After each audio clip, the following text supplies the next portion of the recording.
I think the perfect social travel guide, if you look at the what it should be, is that it somehow combines the most trusted content that you can find, which is on one side established travel guide brands like Lonely Planet, like Footprint, like those.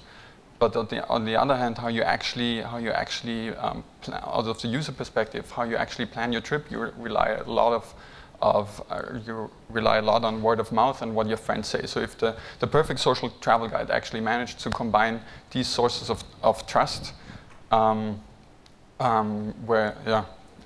ideally even does that on a mobile phone that you can take in your pocket while you travel.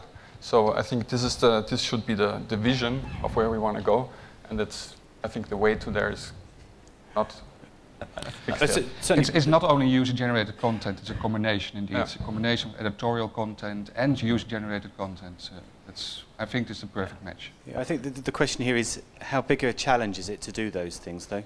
I think that it is by far the biggest challenges when it comes to the execution of doing an advertising model on all the data that you have. I mean, there's one of the comments on Twitter that I'm just reading now is how much content a user is going to generate.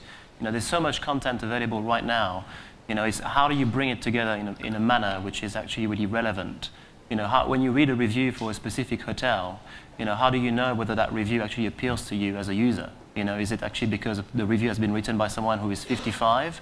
Or is it actually because it's been written by someone who is 25 and actually appeals more to your demographic? Or is it because it's been written by someone who is actually into snowboarding just like yourself?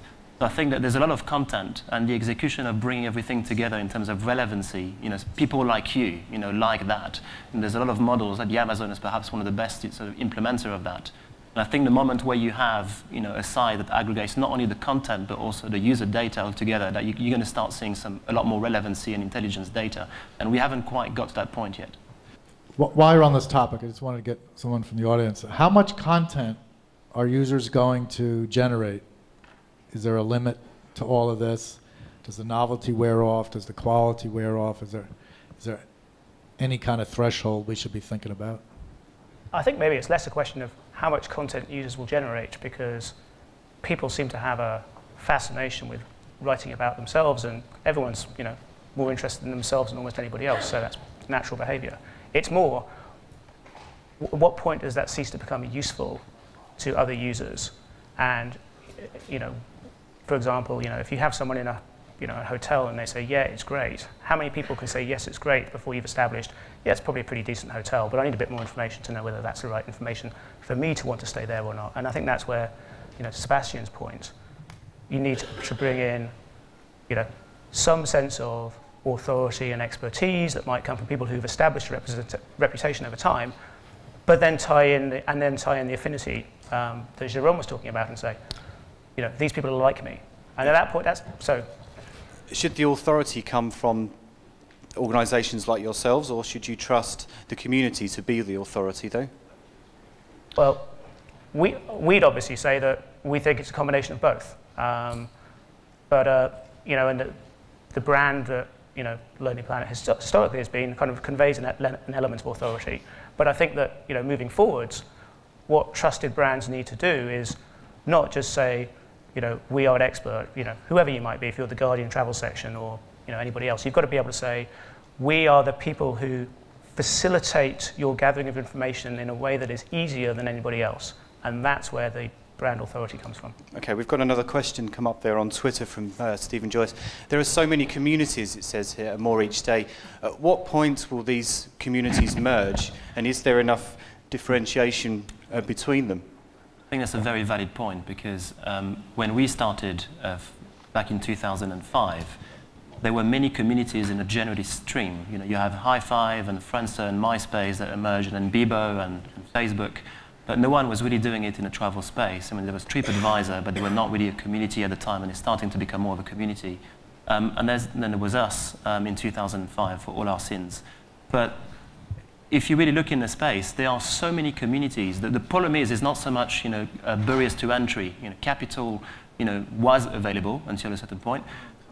Technology was very cheap, and it still is very, very cheap. Access to talent is a challenge, but generally having a website or a community is very easy today. The key problem that you have is traction and scalability. how easy is it for a site, to get to 100,000 users today? Very, very hard.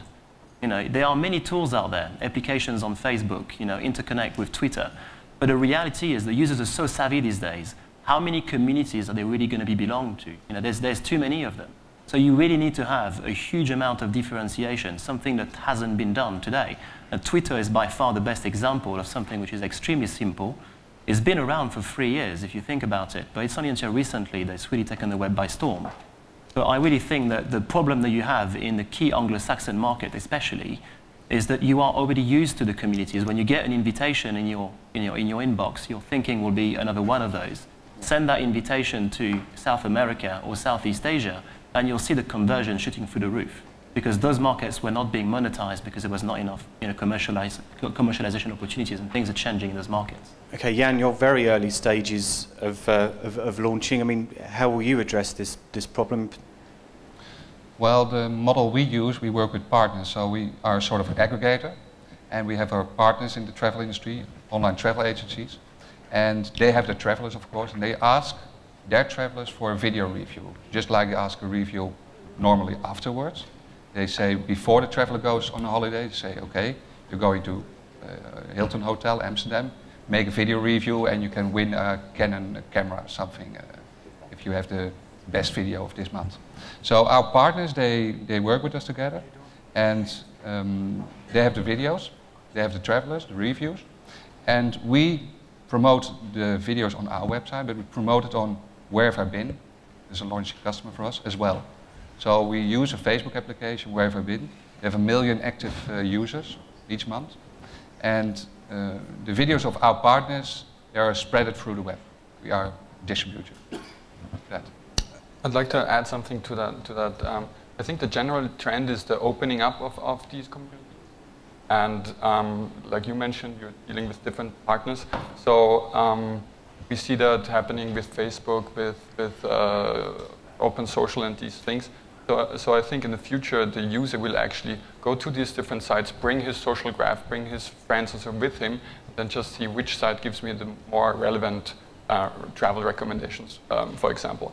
I was very impressed actually at the Focusrite conference in Los Angeles. There was a keynote speech by the CEO of TripAdvisor, Steve Kaufer, that they tried to build up a social network, and then they thought they're just, even with their millions of users, they're too small to drive that. So TripAdvisor themselves is waiting for the opening up of Facebook and all the other communities. And I think because travel is such a niche, you can then, once all these communities are open, you can then access them for travel. I'm very skeptical with all of that, because you can be on all of these social networks, you can be on Facebook, but I challenge you to actually tell me exactly how much you guys are going to generate as far as revenues on this application, because the bottom line is the value resides in those applications on the external website. The whole golden rush of all these websites was to try to build applications to get the traffic out of your site, and the reality is just not happening. The value resides outside of your network. So I think that from a content perspective, I think that you're right. It's absolutely key. TripAdvisor has been instrumental in that. The applications on Facebook is by far one of the most successful one, and they're getting a lot of content. Now, is that converting into traffic back to their site? Very unlikely.